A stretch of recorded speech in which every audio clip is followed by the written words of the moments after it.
พี่น้องเอ้ยตกแห้งเรียรอยเนาะเอาดิจ้าจ้าเลย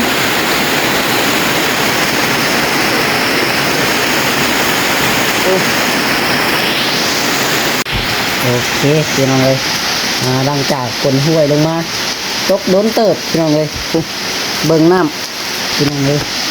จับเชื่อในไรน้องหลาก็ได้เนาะอยู่กับตามตัดความตัดสินใจของน้องเพิ่นพี่น้องเลยเนาะคันว่าที่ว่าป้าเมียก็คือว่าแหละพี่น้องเลย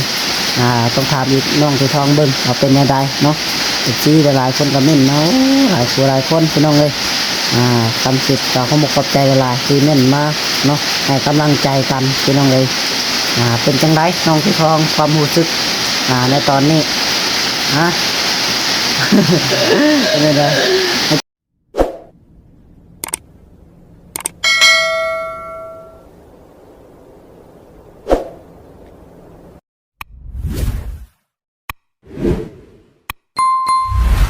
โอ้ยพี่น้องทักทายสบายดีคือเก่าคือเดิมพี่น้องเลยหลังจากปล่อยปลาแล้วเนาะเดี๋ยวมาเบิ่งทำผสมก่อนพี่น้องจะกำลังปรับแปลงพันธุ์ไทยอยู่ทางนี้เท่าแล้วก็มีเรื่องเรียกคุยนับน้องตีทองอยู่พี่น้องเลยจักเล็กจักหน่อยเนาะเบิ่งทางนี้ผสมก่อนเป็นอะไรผสม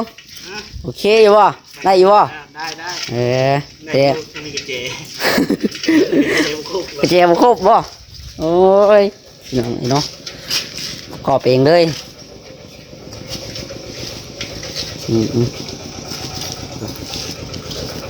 ขาดในกับประกอบแล้วเนาะเอาสบายดีบ่โซงพี่น้องเลยเท่าเรียบร้อยบ่ขาดเรียบร้อยเนาะกำลังประกอบฐานไทยพี่น้องเอ้ยสบายดีทั้งพ่อสบายดีน้องเผยท้องพี่น้องเอ้ยพี่เท่าใช่คนหนาเขาตื่นนอนแล้วบ่ตื่นรอบยังมาพื้นบ่โอ้ยพี่น้องเนาะเบิ่งดูถามดูพ่อปลุกดูปลุกรถ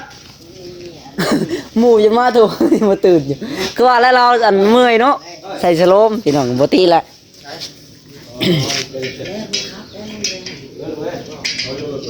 มาเมื่อคืนนี่กูนอนเลยมึงไปให้กูได้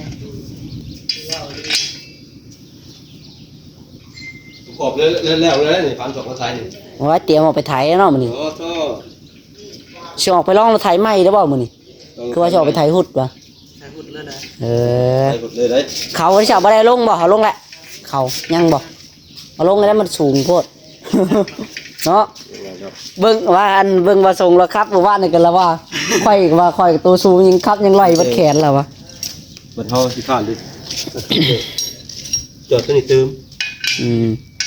ว่าตัวใดมันลากนักตัวเสื่อมเติมตัวใดมันอันนั้นนี่นะนี่บ่ค่อยเป็นยังดอกเกินก็เป็นยังดอกจุดเนาะตัวใดตัวจะตัวสำคัญคอมันนี่บ่คอนี่จรวดมันบนนั้นคอที่ว่าเกาะอันนี้แล้วเนาะบดมันลากนักเลยพี่น้องตัวนี้อันนี้แหละแล้วเราคือบ่เวียงว่าให้จอดใหม่ก็เป็นจอดอันตรงนี้แหละตัวมันจะหลีออกแต่มันหลีเนาะเดี๋ยวมันต่ำเลยตักหลีได้อันนี้อันนี้นะบ่หันเกาะตัวนี้บ่หลีได้ผมบัดขาเฮาเลี้ยวมันหักน้ำหนักที่แล้วมันอันนี้ได้ดินทรายไม่แห้งดูดจำเนาะนามันนาดินทรายพี่น้องนาน้องหล่ะดินทรายเลยไถหุดไถสบายอยู่แล้วไถหุดขันดำบุญยากไถดำนี่สบายไถน่ะดำตอนเฮาดำบุญยากดินมันแข็งไว้เลยดินมันด้านไว้พี่น้องมันต้องเป็นกระดาษเนาะกระดาษตัวแบบนั้นเขาติดเอากับวงบ่อยากดีตัวมันต้องซับมันยิงซับสลิกเลยก็เห็นนั่นพันขี้เมาเขาคักกันได้มันเป็นคือแบบแค่วกงเดือยเดียวพอจักตัวเขาแต่งเอาเองบ่ฮะก็แต่งเอาอ๋อคักกันได้เขาบุกงูปาดแล้วเลยบ่เป็นคือกงเดือยเป็นแค่ไปโอ้สุดยอดเลยก็เห็นของเขาบางคนเนาะ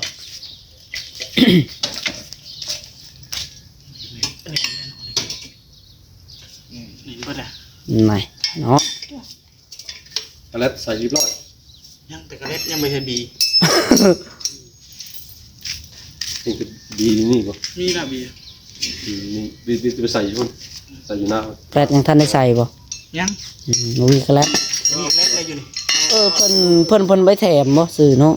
อยู่ดีเสียมาเลย เห็นนะ ปกติมันต้องแถมอยู่แล้วก็แลดเนาะแต่เก่าก็คือเห็นเขาเจ้าซื้อเป็นแถม เดี๋ยวนั้น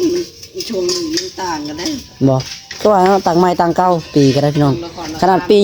ขนาดมือยังเปลี่ยนมือเลยเนาะเฮ้ย ก็คือเก่าแหละพี่น้องเอ้ย แทนเขาแบบว่าอ่าเนี่ยหรือว่าเป็นน้ำ ว่าโทษยังเสียดนั้นบ้าง จะได้ฮะเล็กบ่ระวังได้ อยู่นี่เงิน โอ้เสียนเล็กชับเลือดออกเลย ออกแล้ว โอ้ เมื่อแบบนี้หยิบดูกินเศร้าได้ โอเคมันพอสิมือเฮือนบ่บัดนี้ เลย อืม แล้วเป็นอาหารกินเศร้าว่าพี่ไม่ได้ คืนนี้แหละบาท ว่าจักที่ได้ผู้ช่วยก็ได้ว่าส่วนไปหับงานบ่เบ็ดมาสู้ข่อยเลยโอ้ยจะว่าจะน้อยข่อยก็อย่าละทำงานอยู่บ้านเดือละเจ้าข่อยก็ยาข่อยก็หาปลาไทยหน้าได้จะหน่อยเขาเรียกให้หลายอยู่ มีเพจเป็นโอ้เป็นโค้งอันวัดแล้วก่อน ฮะ ขึ้นมานี่น่าจะได้เป็นคนบุตร ว่าย่านแต่เจ้าของหมดแล้วเจ้าของบนผ้าไส้เพิ่นว่าเพิ่นนอนอยู่หันเด้เพิ่นนอนเพิ่นอันหยัง เอาที่เล็กก่อน ไม่มีไปเลือกเพื่อมัน บอกที่เล็กทำเราก็ได้เนาะ คือว่าอะไรพี่น้องมืดฝนมันสิเฮ็ดหยังได้เนาะเรื่องงานก่อสร้างก็ได้ คุณบ่ได้เนาะคุณบ่ได้ จะปูนก็บ่ได้อีกมันเปียกได้พี่น้องเนาะตากฝนพี่น้องเฮ็ดบ่ได้อีกขี้ง้อนะมันเปียกมันเปื้อนเลยพอเฮ็ดตากฝนละโตเตรียมคนขึ้นบ้านนี่สิไปหน้าพี่น้องเอ้ย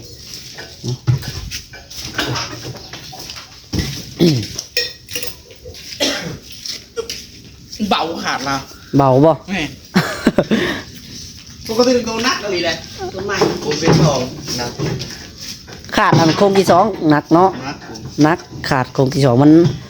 หนาได้อันนี้เบาตัวนี้จังว่าสิได้มัดไม่ตื่มใส่ไปจากเนาะเวลาขาด ที่แล้ว มันหยิกลงเด้เอาบ่มัดนะแห้งกวาดดินบ่ไปเลย อะไร โอ้ตู้หัวหน้าเอามาเลย เสียงบ่เนาะ ปัตโต้ชุมพงเปิด เจะพมหอบอู้ตู้เป็นไรห่างกายแข็งแห้งครับบ่ ชึกเลย เมื่อวานได้ใช้น้ำเกลือเป็นอะไรมื้อนี้ ปะทะเลยตัดเป็น ฮะ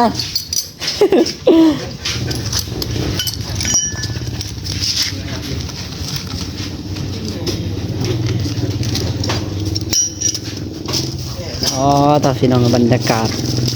าศดีมื้อนี้เนาะ แม่ คือมื้อนี้พี่น้องเฮ้ย เข้ากันอยู่ไถนา โอ้ยญาติฝนตกก่อนแล้วแหละ ฝนตกกระไทยแข่งฝนเลยขากได้มันเย็นโอ้โหไปใช้ตรงเทมือเฮือนบ่โอเคเดี๋ยวกำลังสิเตรียมไปไถนาพี่น้องไหนน้องเทก็สิไปไถซอยบ่ มือเปลี่ยนเครื่อง เป็นเครื่องก่อนโอเคไปพี่น้องไหนน้องเทน้องถ้วยเนาะบ่สมบ่วินพี่น้องเอ้ยบ่วินก็ยังบ่พื้นอยู่แม่น้องจ้อยไปฟุกดูหัวหน้าจ้ะนะ หัวหน้าน้องจ้อยเดี๋ยวบ่ได้แล้วไรหามติดรถบ่คือบ่กิ้งเอารถกิ้งเอาสบายหม้อพี่ยังย่อขึ้นมาหม้อพี่ยังย่อใส่กันหมอปลาก็ได้มั่งเล็กบวกมันหน่อยเนาะอันนึง อ๋อ100,000ช่างก็บ่ใส่ก็ได้ ใส่ก็ได้นะเล็กบวก เนาะ เนี่ย มันอันนี้อยู่แล้วเนาะมาส่ง น้ำไทยสบายเลย หน้าไทยสบายอยู่แล้ว เลยใส่เล็กอันนี้เชิงเลยแล้วออก เพราะว่าหน้ากินทรายเด้ ใส่เล็ก โอ้ยยังควัดมันมาส่ง คือตีนยางก็เลย แม่นเลยมันหน้าบัดฝนตกแล้วมันมีน้ำอันนี้เนาะเอาปลดออกก็ได้ หน้าไทยสบายอยู่คำว่าหน้าดินดากแม่นอยู่เนาะใส่กันลมพี่น้องเลยมันจะปลดออกแล้วสิปลดเดี๋ยวนี้เลยบอกปลดเอาไว้เลยบอกปลดไว้รถแล้วเนาะ กระเจเท่านั้น ปลดไว้รถพี่น้องเลย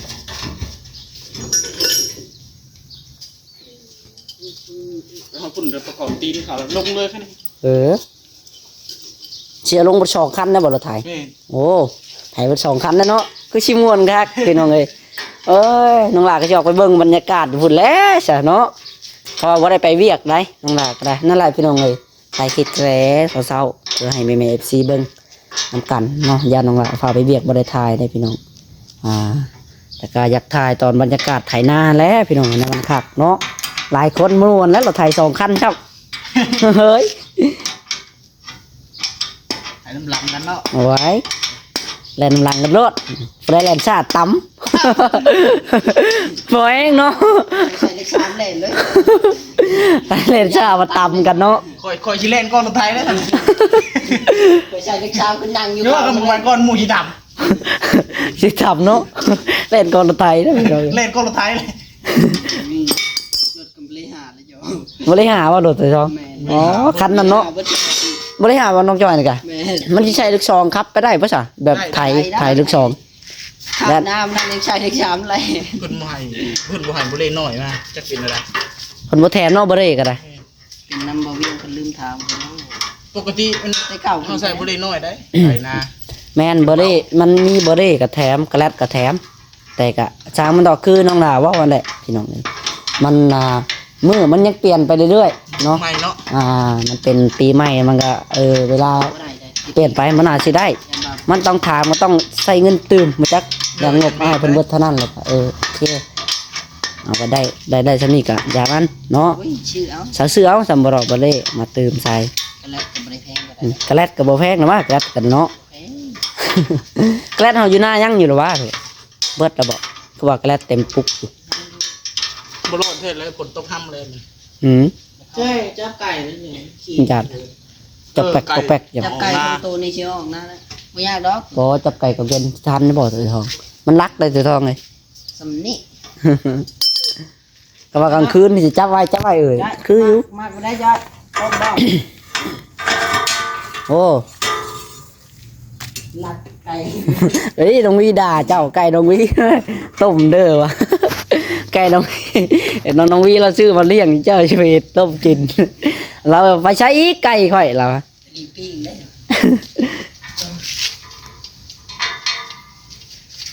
ยังกระดำเนี่ยหนมยังมีการดมอีก ดมเบิ่งเนาะเช็คเบิ่งกินนี่ คือยังต่อยนี่ว่าจริงดมฝนตกเลย ตัวสำคัญก็อย่าลืมกระแจนั่นแหละพี่หนึ่ง อ๋อหนัก เจ็บออกไปน้ำเนาะถือทองเนาะซอยกันไหมนี่ เอานี่เลยลงก่อนขาดเลย เอาขาดลงก่อน ไปทางหนา เอาขาดลงก่อนเอาขึ้นไว้เนาะมาได้ไปกันฝนมาก็ได้ฝนมาแล้วพี่น้องเลยครู เศร้าห้องไป เช้ากับไปย่อกาดไว้ตรงเทิงก็ได้ถือทองมันนั่นฮะยังอาจูมาแปะอันตีรถปะนั้นขาดนะชักกระย่อลงก็ได้จังสบายเสียดฝนมาเลยพี่น้องเขามาลบฝนก่อน ขี้กันแนวจ้อย เธอไหลจับไก่ดิท่านอยู่ว่าคนบอกเก่งแห้งเอานี่ทันประตูไว้พี่น้องทันยี่ลอกมันในกระประตูแล้วทันปึ๊บเตรียมแล้วพี่น้องไงยามหายยามหน้าอะไรเนาะเด็กสาวหายสาวหน้าคือเฮาก็ต้องลุยนี่แหละลุยตุ่มแข่งฝนเลยไทยให้ไทยหน้าข้าวเห็ดกับบ่มีกินเนาะ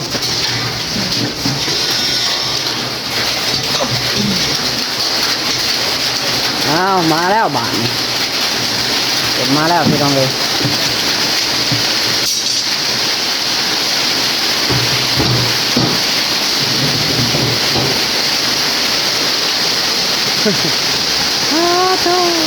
เรียบร้อยบ่กดมาพอดีพี่น้องพอดีหันแล้วมาส่งอะไรเนาะ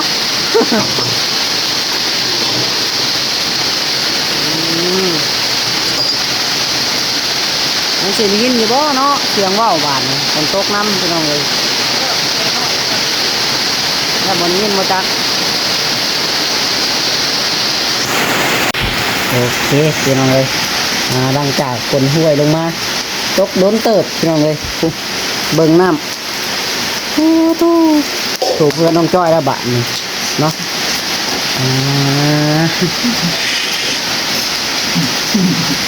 ย่าน้องจอย เดือดใจ โอ้ย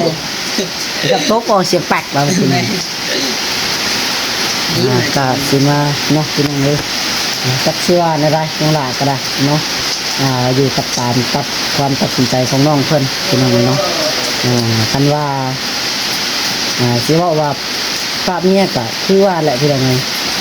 ต้องถามอีกน้องที่ทองเบิ่งว่าเป็นยังไงเนาะอีกทีหลายคนก็เม่นเนาะหลายคนพี่น้องเลย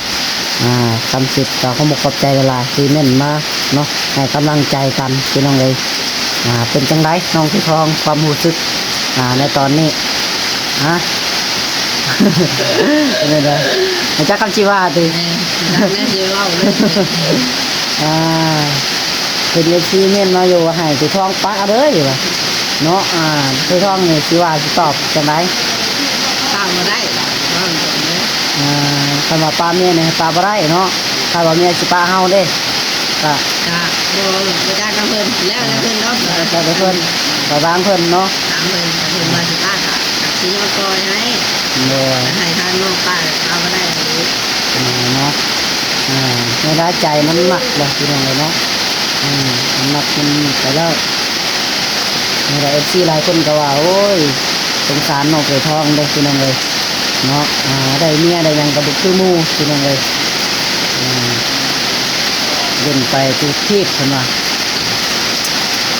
ก็เชื่อว่าอันได้พี่น้องมันยังหลากก็ได้เนาะเป็นไงเขาคงบอกกับใจทางแม่ที่เด็กสี่คนพี่น้องเลยที่นี่มาให้กำลังใจกันเนาะเมื่อวานนี่น้องลาว่าสิดึงตัวน้องพลอยมาพี่น้องเลยเมื่อมาดึงให้คุยกล้องนะฮะแบบว่าสิถ่ายต่อแหละ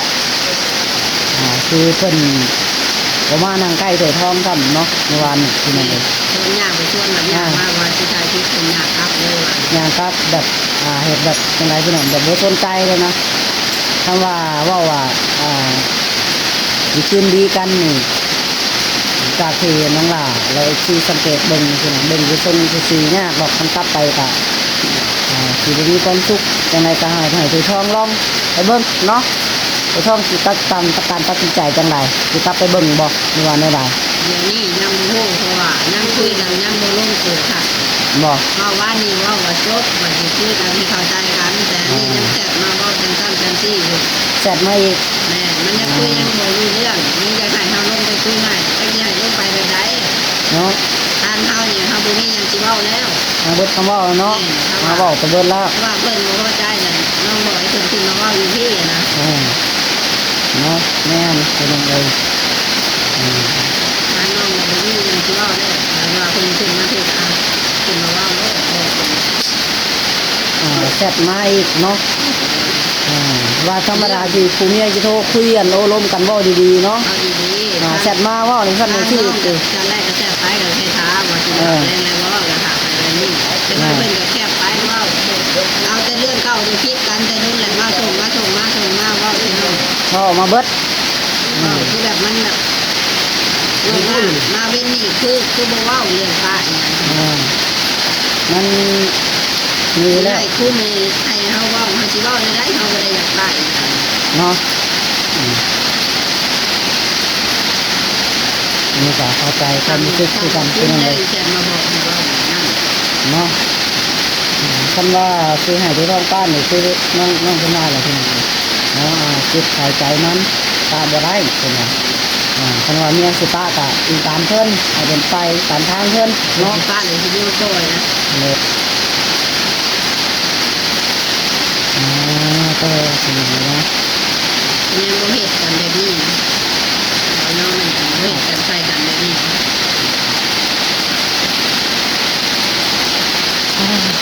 ก็คือว่ามันเป็นอย่างนี้แหละครับเนาะมีแต่อินตามน้องคือการเป็นยังไงเห็นทางที่เราเป็นไงจนเล่นมาเวลานี้ในที่สุกนเป็นยังไงเล่นมาให้กำลังใจน้องไปท้องอยู่คนมาโอ้ยเนาะ น้องแซ่บไป มันอยู่กับผัวกับเมียคุยกันเนาะในหลายก็ได้ผัวกับเมียนี่คือน้องไปท้องกับน้องพ่อนี่หู้ใจกันที่สุดเป็นยังไงคนอื่นเขามาเว้าแบบยายคนเว้าว่านี่จะจักเป็นไรเป็นยังเนาะหลังก็ยังฟัง ดูเรื่องบันไดคือที่คนเน้นนั่นแหละเนาะเพราะเขาหนึ่งก็ตัดบทไปก่อนธรรมดาก็ให้ผู้เมียเขาคุยกันเนาะคุยกันครับแน่ก่อนมันคือคนเน้นมาอยู่มันอยู่กับผู้เมียต่างหากอยู่กับน้องเคยท้องน้องพลอยนั่นแหละบอกอะไรก็ได้เนาะไม่ได้ทำวัตถุว่าจะขึ้นมาอยู่ขึ้นมาคุยเบิ้งคนว่าจะเป็นคนกลางคนว่าโอ้ลมให้มันถือกันทั้งสองฝ่ายแหละที่นั่นไม่ได้ก็อยากให้น้องกลับขึ้นหากันนั่นแหละที่นั่นเนาะถ้าว่ามันจะเป็นไปได้ เนาะ เนาะ กันลงตัวกับซับขึ้นอยู่ดอก เลยนี่ยังว่านี่ว่าสิปั๊บเนาะสิปั๊บสิเปลี่ยนเมื่อวานนี่พี่น้องเห็นว่าอยู่สิเปลี่ยนบ่พ้อยว่ะแม่ถามแม่เป็นถามพี่น้องเปลี่ยนเพิ่นว่าพี่น้องเนาะจัดมามันนี่แบบแซ่บมาอีกละรอดนั่นไม่มีใครอีกละ เป็นคนส่งนั่นแน่ส่งเรื่องเก่ามาก่อนท่านน้องเลยส่งทันตัวเก่าอันแหละส่งคืนโอ้โหแท้ๆเลย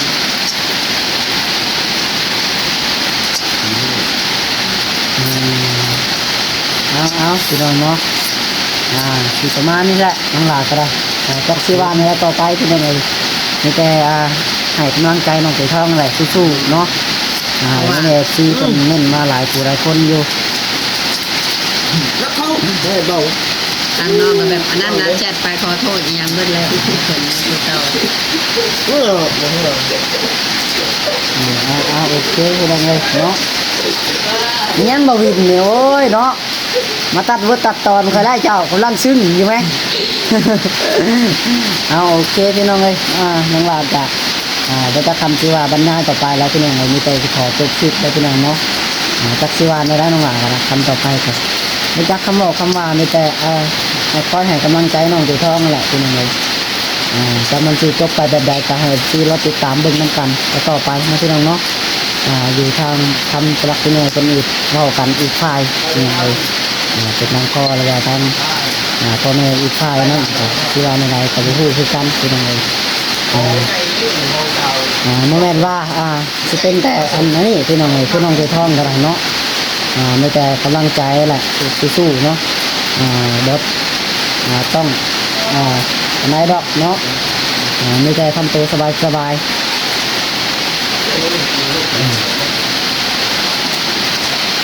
จักรวาลแล้วพี่น้องคนนั่นปะกันก็ไม่เห็นที่ว่านี้แต่ผู้เจ้าผู้เดียวเนาะผู้ทองเลยน้องก็ต้องคิดไปแล้วสำนั่นแหละพี่น้องเลยคนได้ลูกสองลูกสามป้ากันก็ยังมีเงินคำได้โอ้ยเงินไรหลังป้ากันก็ยังมีพี่น้องเลยมันอยู่แต่บุญวัฒนาเนาะอยู่แต่บุญเราแต่บุญวัฒนาพี่น้องเลยเนาะถ้าบุญวัฒนาเขาสร้างมันนำกันได้สนิทไปนำกันได้จะทำนี่เนาะว่าพ่อเสื้อกับพ่อเสื้อพี่น้องเลยเนาะเข้าไปใส่กับบุญมันจองเขามาหากันอยู่แล้วมดบุญมดยังกะเลิกกันไปจุกกันไปคือแบบนี้แหละหลังเชื่อมันกะคุยกันลงโตที่กะกลับมาอยู่ด้วยกันมีความสุขคือเก่าเนาะหลังเชื่อก็ได้เอาโอเคพี่น้องเลยน้องหลากับชีบได้ว่าหลายยายกันห่างเลยพี่น้องเนาะสำหรับที่นี่ก็ต้องขอโทษขออภัยในเน็ตซีบดสุคนพี่น้องในว่านนี่เนาะไปแบบกระทันหันบริแจ้งบอกในเน็ตซีลงหน้าเลยพี่น้องเลยเอาสำหรับที่นี่ขอกล่าวคำว่าสบายดีเนาะสบายดีน้องเกิดพร้อมพี่น้องบ๊ายบาย อยู่ในเหตุเนาะ